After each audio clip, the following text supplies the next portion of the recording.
कासगंज में सत्यम रहता था। वो बहुत ही खुशमिजाज और हंसनुमा बच्चा था। छुटपने में ही उसके पिताजी एक हादसे में गुजर गए थे।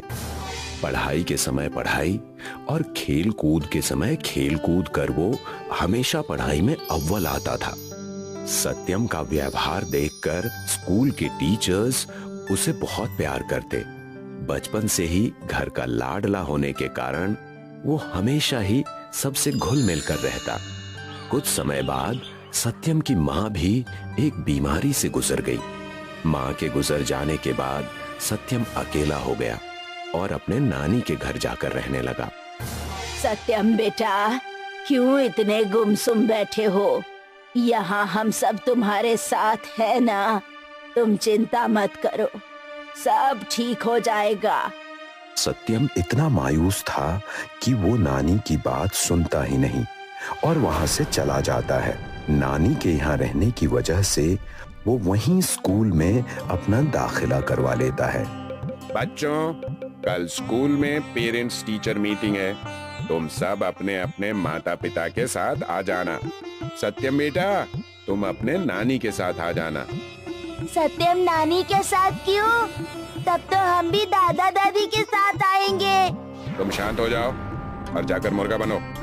गिली और टीचर की बात सुनकर सत्यम और दुखी हो जाता है और घर जाकर सारी बातें अपनी नानी से बताता है।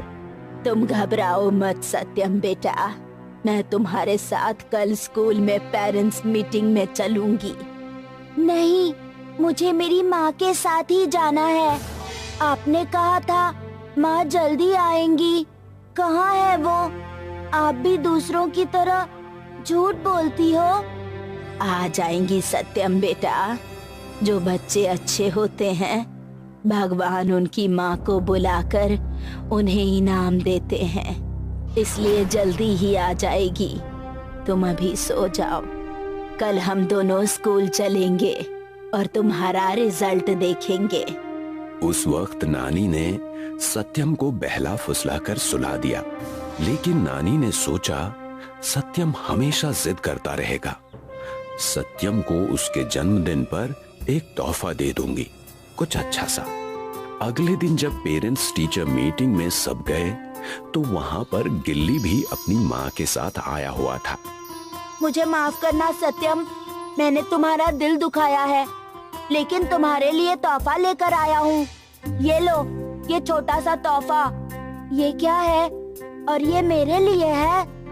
सत्यम तोहफा खोल कर देखता है तो उसमें एक छोटा सा पुतला रहता है।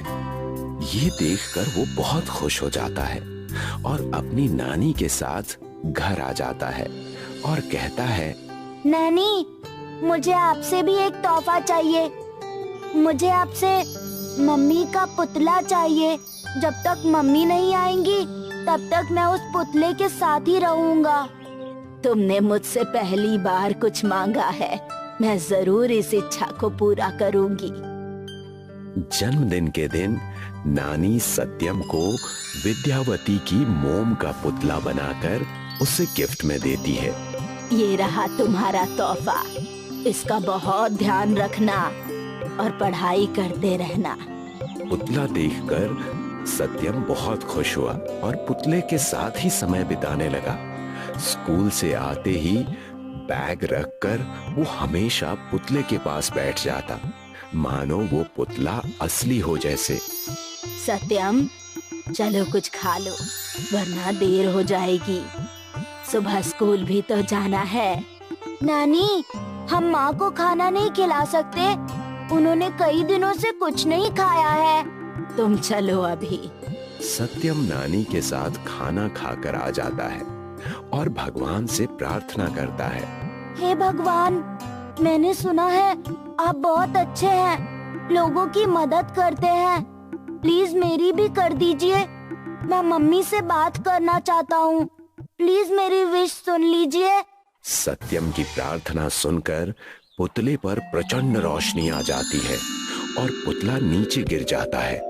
पुतले को गिरता देखकर उसे उठाने के लिए सत्यम पुतले के पास जाता है। पुतले से आवाज आती है, रुक जाओ बेटा, मैं खुद से उठ जाऊंगी। पुतले से आती आवाज को सुनकर सत्यम घबरा जाता है और बेड पर चढ़ जाता है। तब पुतला उससे कहता है, डरो नहीं, मैं तुम्हारी माँ ही हूँ। तुमने ही मुझे बुलाया है। मैं तुम्हारे लिए ही आई हूँ और तुम्हारे साथ हमेशा रहूंगी। सच में? अब तुम कभी नहीं जाओगी? तुम मुझे अकेला छोड़कर कहाँ चली गई थी? मैंने तुम्हें कितना याद किया। मैं हमेशा से तुम्हारे साथ ही थी, बस कुछ दिनों के लिए तुमसे नाराज थी, लेकिन अब मैं आ चुकी हूँ और अब मैं कहीं नहीं जाऊंगी। सच? आपने मुझे जन्मदिन का कोई तोहफा क्यों नहीं दिया? पता है मैंने आपका कितना इंतजार किया। सत्यम के तोहफे की बात सुनकर माँ ने जादू किया और सत्यम के पास कपड़े आ गए और सत्यम खुश हो गया। सत्यम अपनी माँ को पाकर बहुत खुश हुआ। अरे बस करो, बस करो। तुमने होमवर्क किया या नहीं? मैंने अभी तक होमवर्क नहीं किया। आप मेरी मदद कर दो ना। माँ ने सत्यम की होमवर्क में मदद की और सत्यम को रात को सुला दिया। सत्यम स्कूल जाने के लिए सुबह तैयार हुआ। उसने देखा उसे स्कूल का बैग, जूते और पूरी किताबें नई नई मिली है। वो बहुत खुश हुआ। थैंक यू माँ, आप दुनिया की सबसे अच्छी माँ हो। आपने सब कुछ नया कर दिया। मैं जल्दी स्कूल से आकर आपसे मिलूंगा। तभी रूम में नानी आ गई और सत्यम को लेकर स्कूल छोड़ने चली गई। सत्यम का खुशनुमा व्यवहार देखकर गिल्ली ने कहा, आज तुम बहुत खुश लग रहे हो। जरूर इन नए जूतों के कारण है ना? स्कूल के नए कपड़े भी पहने हैं तुमने। ये सब मुझे मेरी मम्मी ने गिफ्ट किया है। गिल्ली सत्यम की बातें सुनकर हैरान हो जाता है और उससे कहता है, क्या तुम मुझे अपनी मम्मी से मिलवा सकते हो? प्लीज, मुझे भी आंटी को देखना है। सब कहते हैं कि वो इस दुनिया को छोड़कर चली गई है। जरूर, जैसा तुम कहो। आ जाना मेरे घर, मैं तुम्हें भी एक बहुत बड़ा तोहफा दिलवाऊंगा। गिल्ली शाम को सत्यम के घर अपनी मम्मी के साथ आता है। माँ, इनसे मिलिए। ये है मेरा दोस्त गिल्ली और ये उसकी मॉम। सत्यम की आवाज सुनकर पुतले में से आवाज आती है, नमस्ते जी, मैं हूँ सत्यम की माँ। पुतले में से आती आवाज सुनकर गिल्ली और गिल्ली की मम्मी जोर से चिल्लाई, भूत! भागो, भागो यहाँ से! कि वहाँ पर उनकी आवाज सुनकर नानी आ गई और नानी ने कहा, क्या हुआ? तुम सब इतना शोर क्यों मचा रहे हो? नानी की बात सुनकर पुतले में से आवाज आई, प्रणाम माँ। नानी खुद के दिए हुए पुतले की आवाज सुनकर सहम गई। जी डरिए मत, मैं यहाँ पर सिर्फ सत्यम के लिए आई हूँ। भगवान ने मुझे सत्यम की देखभाल करने के लिए भेजा है। हूँ तो एक माँ ही ना। मेरा बच्चा सुखी सही सलामत रहे, बस इतना ही चाहती हूँ। माँ, आपने सत्यम का बहुत ख्याल रखा है, इस चीज़ का शुक्रिया। लेकिन अब मैं आपको और तकलीफ नहीं देना चाहती। मैं सत्यम को लेकर अपने घर जा रही हूँ, जहाँ मैं सत्यम के साथ रहा करती थी। इतना कहकर पुतला यानी सत्यम की माँ सत्यम के साथ अपने पुराने घर चली गई। सत्यम और सत्यम की माँ यानी मोम का पुतला घर में खुशी खुशी रहने लगे और सत्यम की परवरिश बहुत अच्छे और बहुत सक्षम तरीके से होने लगा। सत्यम अपनी माँ को पाकर खुशी खुशी रहने लगा।